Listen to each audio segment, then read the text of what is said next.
Friends good morning. ఇది చెప్పడానికి ఇది దీపావళి వెనక రోజు చేస్తున్న వీడియో అండి. ఇది దీంట్లో చిన్న విశేషం మాట్లాడదాం అనుకున్నా. ఇది ఒకప్పుడు చెరువు చూసి అందరూ చాలా మంది షాక్ అయ్యారు. ఇక్కడ వాటర్ ఉన్నాయి కదా, ఎట్లా రియల్ ఎస్టేట్ నడుస్తుంది ఏంది అనుకున్నారు హైదరాబాద్లో. ఈ రోజు మా ఏరియాలో అసలు నిజంగా కొన్నిసార్లు అనిపిస్తుంటుంది, ఇంత ఘోరం ఉంటుంది రియల్ ఎస్టేట్. 1,50,000 అండి ఒక ప్లాటు, అంటే ఒక గజం 1,50,000. మాలాంటి వాళ్ళు కూడా కొనలేకపోతున్నాం ఈ ఏరియాలో. ఇంత ఘోరం అసలు. అరే అంటే ఎంత ఇదిగా ఉందో ఒకసారి చూడండి. కారణం ఏంటంటే దీనికి ఆపోజిటే త్రిశక్తి దేవస్థానం, అద్భుతమైన దేవస్థానం ఉందండి.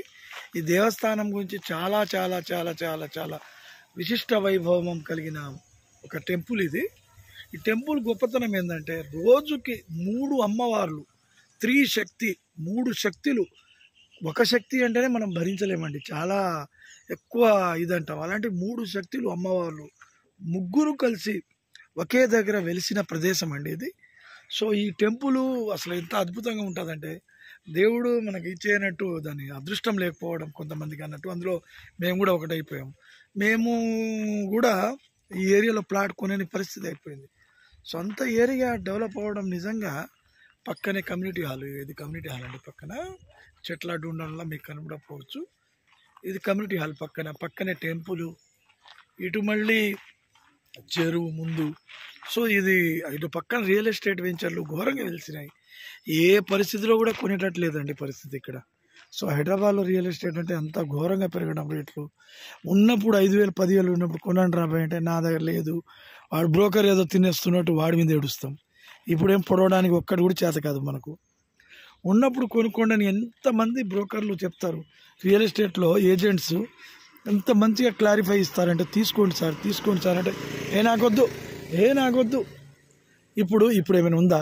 50,000కి వస్తుందా గజం? 1,00,000 దాటి ఉన్నప్పుడు ఇంకా 50,000కి వస్తుందా అంటే ఆడేం చెప్తాడు చెప్పు. అంటే వీళ్ళు మనిషి నేచర్ అంటున్నాను నేను. సో ఇంత ఘోరంగా ఉండడమే సమస్యకు మూల కారణం. అందుకే నేను అందరినీ అనేది ఏంటంటే, వీలైన తొందరగా ఎప్పుడైనా కానీ ల్యాండ్ ఏ ఏరియాలో అయినా ఉండని. హైదరాబాద్ కూడా ఎందుకు చెప్పాల్సి వస్తుందంటే, ఎక్కడైనా కొనమని చెప్తాను, హైదరాబాద్ ఎందుకు చెప్పాల్సి వస్తుందంటే, పిల్లలు ఇలా జీవితాలు మార్చాలంటే మనం కొంచెం ఇన్వెస్ట్మెంట్ రూపంలో వెళ్ళాలండి. లేకపోతే జీవితాంతం ఆ పిల్లలు మాకేం సంపాదించి పెట్టారు, ఆ వచ్చిన కోడలు ఆమె కూడా అదే కథ, లేదా అల్లుడు వచ్చిండు మాకేమిచ్చాడు, ఇవన్నీ ఉండొద్దంటే ఎంతో కొంత సంపాదించి పక్కన పెడితే మనకు ఆ సమస్య ఉండదు.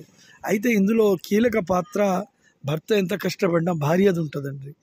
ఎందుకు ఈ మాట చెప్తూ ఉంటానంటే, చాలా ఫ్యామిలీ కుటుంబాల్లో భార్యలు సరిగా లేకే భర్త ఎంత నాలెడ్జ్ ఉన్నా, ఎంత సంపాదించేవాడైనా భార్య కూడా కన్సిడర్ అవ్వాలి. అంటే ఏంది, నువ్వు కొను, నువ్వు చేయి, నేనుంటా, నాకేం కోరికలు లేవు, నాకేం ఇప్పియకు, నువ్వు ప్రతి రూపాయి ల్యాండ్లో పెట్టు అని చెప్పేంత గొప్ప మనసు ఉన్న భార్య దొరకడం, ఎవరికైతే అలాంటి భార్యలు దొరుకుతారో, ఎవరికైతే అలాంటి భార్యలు ఉన్నారో వాళ్ళు నిజంగా వాళ్ళ జన్మ ధన్యం అండి. ఎందుకంటే ఇలా చాలామంది భార్యలను చూస్తున్నాను నేను, ఎంతోమంది.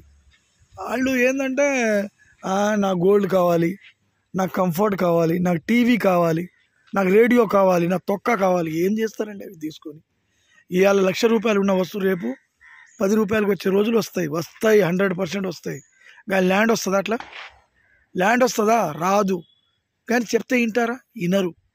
వాళ్ళ టీవీ కావాలి, ఫ్రిడ్జ్ కావాలి, ఏసీ కావాలి, కూలర్ కావాలి, కంఫర్ట్ తీసుకునేసరికి ఉన్న డబ్బు అయిపోతుంది. ఇంకా నువ్వు ఏం కొనగలవు, ఏం పెట్టగలవు? సో వీలైనంత వరకు గర్ల్స్, లేడీస్ కూడా, అంటే నేను ఇది మాట ఎందుకు చెప్తున్నా అంటే, ఒక మగడు బాగుపడ్డాడు అంటే వాడు కొన్ని వేల కోట్లకు వెళ్ళాడంటే ఖచ్చితంగా భార్య యొక్క త్యాగం ఉంటుందండి. భార్య త్యాగం ఉంటుంది, ఉండదేం లేదు. ఆ త్యాగం ఏ రూపంలో ఉంటుంది? వాళ్ళు దాన్ని ఏమంటారంటే, ఆ భర్తని ఇసిగించకుండా నువ్వు చేసుకో రియల్ ఎస్టేటు, నేను సపోర్ట్గా ఉంటా అన్న వాళ్ళే సంపాదించగలరు. నా గోల్డ్ కావాలి, నాకు తొక్క కావాలి, నాకు ఇంకోటి కావాలంటే వాడు అడుక్కొని తింటాడు, ఈడు అడుక్కొని తింటాడు. ఏముండదు. నెక్స్ట్ జనరేషన్ కంఫర్ట్, ఇవాళ ఉన్న కంఫర్ట్ వస్తువులు రేపు 10 రూపాయలు. మన నాకు తెలిసినప్పుడు ఫ్రిడ్జ్ ఎంత ఉండేది? 50, 60 లక్షలు, 2 లక్షలు ఉండేది. ఇవాళ ఫ్రిడ్జ్ రేటు చూడండి. నేను అదే చెప్తున్నా, కంఫర్ట్కి డబ్బులు పెట్టకండి దయచేసి ప్లీజ్. నేను కనీసం నా సబ్స్క్రైబర్స్కి, నా